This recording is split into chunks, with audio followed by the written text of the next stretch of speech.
And ఇప్పుడు తనికెళ్ళ భరణి గారిని మాట్లాడవలసిందిగా కోరుకుంటున్నాం. Sir please.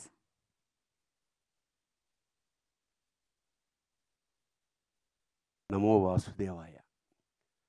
ఈ ఈ ఈ సినిమా గురించి మాట్లాడుతున్నప్పుడు కూడా తెలియని ఒక ఉద్విగ్నమైన ఫీలింగ్ కలుగుతుంది నాకు. ఆయన అశ్విను, నేను భరణి, అంతా వెంట అశ్విని తర్వాత భరణి.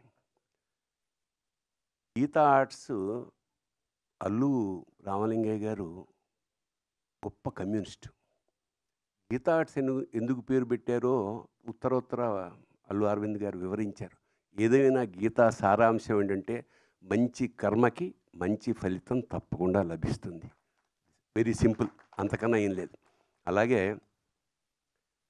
వేటూరి మహానుభావుడు ఏనాడైతే అరవింద్ గారి గురించి ఒక్క లైన్ చెప్పాడు, అది జీవితాంతం మర్చిపోలేను. నిజంగా లక్షలు ఇవ్వచ్చు ఆ పదానికి. ఏమిటంటే అల్లు అరవింద్ని సంధి చేసి అల్లరి విందు అన్నారు. ఆయన ఎక్కడున్నా సరే మామూలు సరదాగా ఉండడానికి, అల్లరి చేయడానికి, కాకపోతే విందులాంటి అల్లరి చేయడం నిజంగా thank you so much sir. Arvind గారిని చాలా తక్కువ సార్లు కలుస్తాను, కానీ ప్రతిసారి ఓ మొమెంటరీ, ఓ జ్ఞాపకంగా మీకు మాత్రం ఖచ్చితంగా మా ఇద్దరి మధ్య అలా మిగిలిపోతుంది. అలాంటి అరవింద్ గారు నాకు ఫోన్ చేసి, ఇలాగా ఈ సినిమా అవుతుంది, దయచేసి ఖాళీగా ఉంటే మీరు ఒకసారి చూడండి అంటే, నేనే ఎందుకు చూడాలి సార్ అంటే, దాని గురించి మాట్లాడగలిగిన కొంచెం సాహితీ వ్యవసాయం చేస్తున్న వాళ్ళతో అంటే ఆ లెక్కన జొన్నవితులు గారు కూడా ఉన్నారు కదా అన్న. నేను ఆయన కూడా పిలిచానండి అన్నాడు తమాషాగా. సరే, నిన్న కుటుంబ సమేతంగా మేము థియేటర్కి అల్లు అరవింద్ గారి ఏ అక్కడికే వెళ్ళి చూసాం sir. So it was not theatre sir, it was a temple yesterday. It was, I think the feeling is continuing. ఒక కూర్చున్న 5వ నిమిషానికి మేము లోపలికి వెళ్ళిపోయాం. ఏనాటి భక్త ప్రహ్లాద, ఎస్వి రంగారావు, నరసింహస్వామి, ఆ రోజారమణి, జీవము నీవే కదా అన్న పాట అక్కడ మొదలైపోయింది. నాకు అలా వస్తూనే ఉంది ఒక్కొక్క సీను.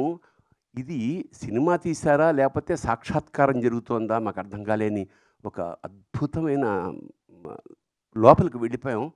దాదాపు ఒక 20-30 సార్లైనా కళ్ళు చెమర్చాయి. ఈ భావన, the way how you tackled అంటే కొత్త డైమెన్షన్స్. ఇప్పుడు ఇందాక అమ్మాయి చెప్పింది, మా యాంకర్, వాడిని విష్ణు ఎత్తుకోవడం వరకు ఆ కళ్ళల్లో ఆయన చూపించిన ఆర్ద్రత నిజంగా విష్ణువు అంటే తప్పకుండా మనకి దర్శనం అవుతుందా అని మేము జన్మజన్మలు ఋషులు తపస్సు చేస్తే ఎలా వస్తుందో అలాంటి ఒక గొప్ప తపస్సు చేశాడు అశ్విని. సో మీకు లభించిన అదృష్టం కాదు సార్, యావత్ ప్రపంచానికి కూడా విష్ణుమూర్తిని, నరసింహస్వామిని దర్శనం చేయించేశారు.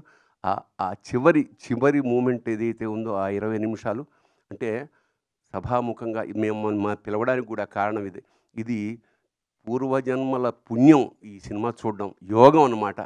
ఖచ్చితంగా ఒకసారి కాదు, ఎన్నిసార్లు మేము చూడాలో నాకే తెలియట్లేదు. ఎన్నిసార్లు చేసినా కొత్త ఎక్స్పీరియన్స్. ప్రతి క్షణాన్ని ఈ మధ్యకాలంలో ఎంజాయ్ చేసిన పరిపూర్ణమైన సినిమా ఇది. ఆ గ్రాఫిక్స్, జనరల్గా ఏమిటంటే గ్రాఫిక్స్లో చాలా రకాల లోపాలు ఉంటాయి, కానీ ఇక్కడ ఏమంటే ఆ భావాలతోటి, వాళ్ళ కదలికలతోటి, ఆ డీటెయిల్స్ తోటి, ఆ కళ్ళల్లో ఉండే కరుణతోటి మొత్తం కబ్జా చేసేసారు మా మనస్సులు, హృదయాలు ద్రవించేసాయి.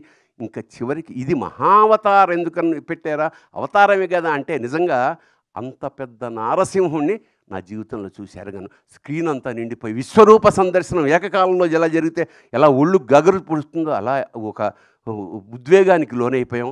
నిజంగా ఇది రసాత్మకం, కళాత్మకం.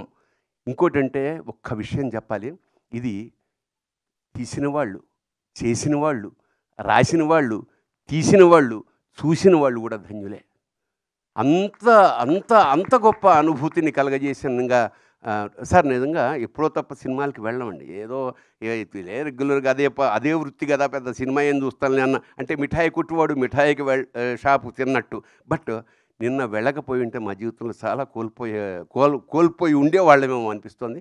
తప్పకుండా మళ్ళా చూడాలా. అంతా అయిపోయి సార్, మేము సినిమా బయటకు వస్తుంటే మా మనవడు కూడా వచ్చాడు, 3 ఏళ్ల వాడు. వాడిని జొన్నమిత్రులు గారు అడిగారు లిఫ్ట్‌లో, ఒరేయ్ నువ్వు రక్త ప్రహ్లాదుడివా నారసింహుడివా అంటే వాడు అన్నాడు. అంటే ఒక 3 ఏళ్ల వాడి మనస్సులోకి నరసింహస్వామి ఎలా ప్రవేశించేశాడో ఆశ్చర్యం వేస్తోంది.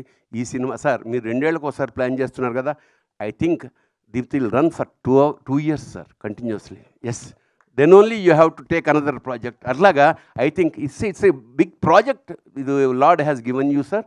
I think this is the greatest opportunity of our life. ఒక సినిమా ఒక కావ్యంలాగా, అలాగే సనాతన ధర్మాన్ని ఇంత అంటే ఎక్కువ ప్రచారం ఏమి అక్కర్లేదండి, ఒక్కసారి సినిమా చూస్తే అది గుండెల లోపలికి వెళ్ళిపోయింది. ఇలాంటి సినిమా నిర్మించిన వాళ్ళకి చెప్పాం, ఇలాంటి అవకాశం ఇచ్చిన మాకు కూడా మా జన్మలు ధన్యమయ్యేగా భావిస్తూ జై నరసింహ, జై నరసింహ, జై నరసింహ. Thank you sir. నిజంగానే మళ్ళీ 2027లో మళ్ళీ మా ముందుకు సినిమా వచ్చే వరకు కూడా దీన్ని మేము చూసి ఆస్వాదిస్తూనే ఉంటాం, అనుభూతి చెందుతూనే ఉంటాం అని అర్థమైపోతుంది ఈరోజు థియేటర్స్లో చూస్తుంటే కూడా situation. So thank you so much Bharani.